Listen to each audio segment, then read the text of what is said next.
would it be? 3 pieces. Yes, 3 pieces. Only 3. Only the 3. I would go with have a plan. So have the, let me just elaborate on that. So, have clarity. Begin with the end in mind. Know where you want to go. Plan a journey, but be flexible along the way. And then probably the second piece is to visualise it, to see it in your mind's eye with absolute clarity, so that you can even smell it. You're absolutely nailed on. And then the third bit might be act as if, because your inner belief is going to be challenged like never before. So act as if, even if you're slightly doubting it, step up, show the world that you mean business.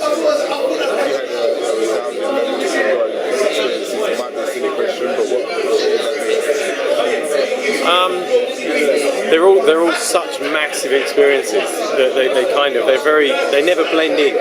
So I could take you to each one of I went to 4 games, and they were very, very different. I mean, I made a Pig's Ear in my first one. I came 3rd. I performed very well at the second one, but just got beaten. I threw an Olympic record at the 3rd one. Probably the moment I threw an Olympic record in the 2000 Olympic Games, and it's huge, fantastic games. I think probably of the 4 I went to, it's probably just kind of everything. There was no one had one bad word to say about the whole thing. It's kind of what we're shooting to surpass. Is that right? Yeah. I think so. I think Sydney's a great model for us, because I think we have a similar passion for sport, and we attend sport very, very well. And I think that's what made the Sydney Games special. It wasn't just the stadia and the access and the food and the transport and the media and it's people, and I think that's what London can do better than anyone. It's just engage 60 million people. Probably got a load of memories that we're not going to get to touch on today, but can you share one that didn't quite make the papers, that wasn't goodness, all sorts of stuff brings to mind. Please, my body language changes. Oh my God, where's he going? Something that didn't reach the papers. There's quite a few stories that didn't reach the papers that will never reach the papers. Something that I could share with you that didn't reach the papers. Damn. I had a lovely. Okay. Here's one.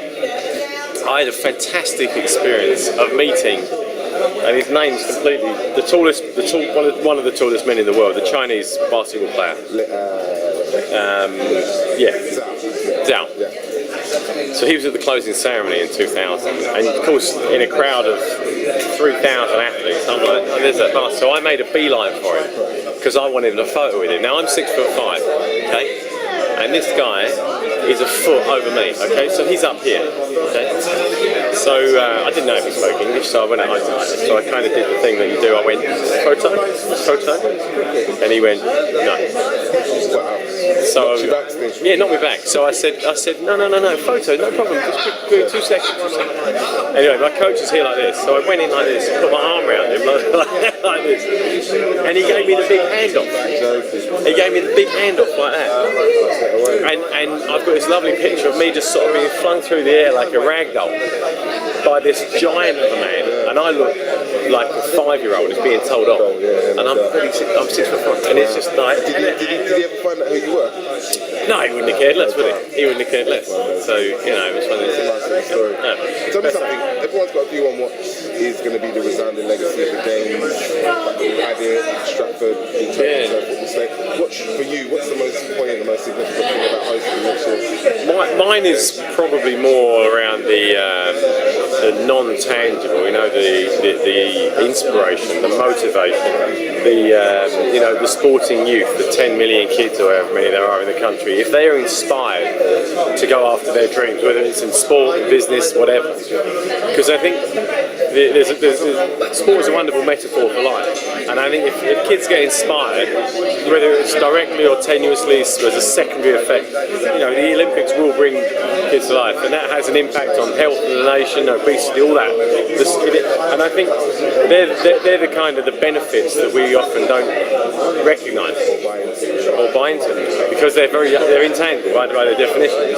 So, but if in 3 generations' time, and I'll be long gone, we'll all be worm food. We'll be able to look back and go, wasn't that a fantastic thing to have done? Those guys were great in 2012. They were an inspiration to the nation, and it goes from there. And I think if we can do that, fingers crossed, we've done job done. JD.